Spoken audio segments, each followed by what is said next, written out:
तो साधुजनों, चर्चा चल रही थी परमेश्वर के घर में अन्याय अत्याचार नहीं है, त्रुटि नहीं है। वह जो कुछ करता है उसकी करनी में बिल्कुल सच्चाई है। Nobody to challenge। आइए साधुजनों, सुंदरकांड के सौंदर्य का रस लेते हैं। हनुमान जी महाराज, दुनिया चले ना राम के बिना, राम जी चले ना हनुमान के बिना। ये सत्य ही है। हनुमान शब्द को तोड़ा जाए तो दो शब्द बनते हैं, हनुमान। जिसने आपने मान का हनन कर दिया पूर्णतया वह हनुमान। जिसे यशमान की चाह नहीं वह हनुमान। अपने जीवन में इतना कुछ किया है, अभी भी कर रहे हैं,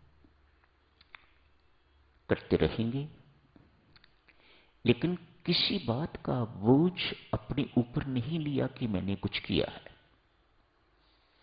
उनकी सबसे बड़ी सर्वश्रेष्ठ उपलब्धि नॉन डूअरशिप, अकर्तापन। मैंने कभी कुछ नहीं किया,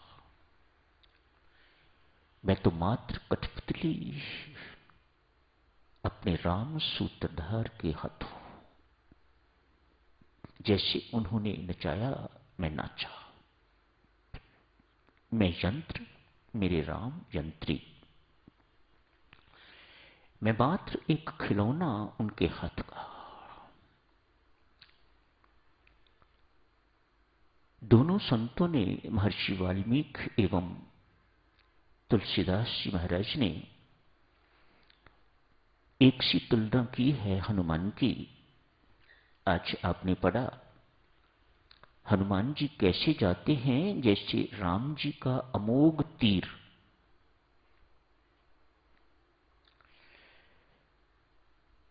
रामचरितमानस में भी ऐसा ही वर्णन आता है। जैसे राम जी का तीर चलता है और वह अमोघ जहां चलाया है वहीं पहुंचेगा। जिसके लिए चलाया है उसे ही मारेगा। अमोघ मानो कुछ न कुछ करके रहेगा, बिना किए हुए ये रह नहीं सकता। इसको अमोघ कहा जाता है। दोनों संतों ने तीर से तुलना की है हनुमान जी की। कैसी सुंदर तुलना है।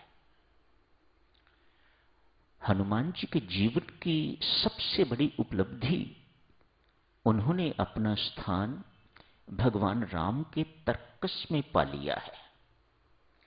वे भगवान राम के एक तीर बन गए हैं। तीर चलता है, हमें दिखाई देता है। किस वेग से चल रहा है दिखाई देता है। किस दिशा में चल रहा है दिखाई देता है। किसको मारा है दिखाई देता है। चलाने वाला दिखाई नहीं देता। हनुमान जी महाराज कहते हैं, मैं ऐसा ही तीर हूं। चलाने वाला जानता है किस गति से इस तीर को जाना है, किस दिशा में इस तीर को जाना है, किस लक्ष्य को इसने पाना है। तीर नहीं जानता, जिसने चलाया है केवल वही जानता है।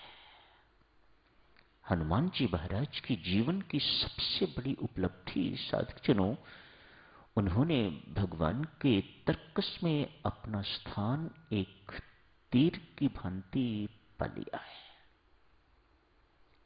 जहां चलाओ, जब चलाओ, जिस गति से चलाओ, जिसके लिए चलाओ, जिस दिशा में चलाओ, मुझे नहीं पता। आप जानो, आपका काम जाने।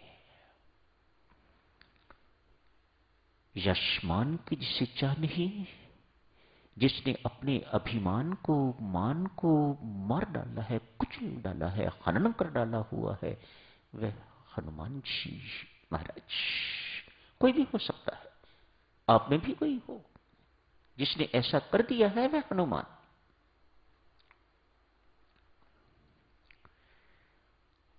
आओ देखें साधुजनों, अनेक शिक्षाएं मिलती हैं सुंदरकांड से। सभी की चर्चा तो नहीं हो पाएगी, समय अनुसार करते रहेंगे। आज शुरू करते हैं। जांबवान जी ने हनुमान जी को उनके जन्म से लेके तो आज तक जो घटनाएं घटित हुई हैं, उन सब के माध्यम से वह सब सुना के तो हनुमान जी महाराज को प्रोत्साहित किया है। आज पढ़ा आपने, जांबवान से प्रोत्साहन पाके तो हनुमान जी महाराज तैयार हो गए। इससे पहले क्या थे? सबके सब मुंह लटकाए हुए सागर के किनारे चिंता में मगन बैठे हुए हैं, एक हनुमान जी को छोड़ के। हनुमान जी महाराज ने कभी जिंदगी में चिंता नहीं की। हनुमान जी जो ठहरे चिंता दूर करने वाले हैं, कभी चिंता नहीं की। जैसी सीता मां की खोज की चिंता बाकियों को है, ऐसी ही चिंता हनुमान जी महाराज को भी होनी चाहिए, होगी, लेकिन वे चिंतित नहीं है। वे कहीं दूर बैठे हुए चिंतन कर रहे हैं। अपने जीवन से पहली शिक्षा देते हैं, चिंता का विषय कितना भी बोझल, कितना भी भारी क्यों ना हो, चिंता किसी भी समस्या का समाधान नहीं है। चिंतन करो, उस समय आप शांत होवोगे, उस समय मन निश्चल होगा। निश्चल एवं शांत मन ही परमात्मा के मन के साथ तदात्म कर सकता है। दूध दूध के साथ ही मिलेगा। कोई और तरल पदार्थ दूध के साथ मिलेगा तो वह दूध को दूध नहीं रहने देगा। दूध को यदि दूध रहना है तो मिलने वाला भी दूध ही होगा, तो दूध दूध रहेगा। हनुमान जी महाराज कहते हैं, शांत एवं निश्चल मन इज ए प्रीरेक्विजिट। अपने मन को शांत, विक्षुब्ध है, एजिटेटेड माइंड है, भटकता हुआ माइंड है, रोगी मन है, फजूल की सोच विचार करने वाला मन है, छोटी छोटी बातों में उलझ जाने वाला मन है, तो ऐसा मन कभी परमात्मा के मन के साथ नहीं मिल पाएगा। मुझे जाना है साधुजनों, यहीं समाप्त करने की इजाजत दीजिएगा, फिर करेंगे आगे की चर्चा।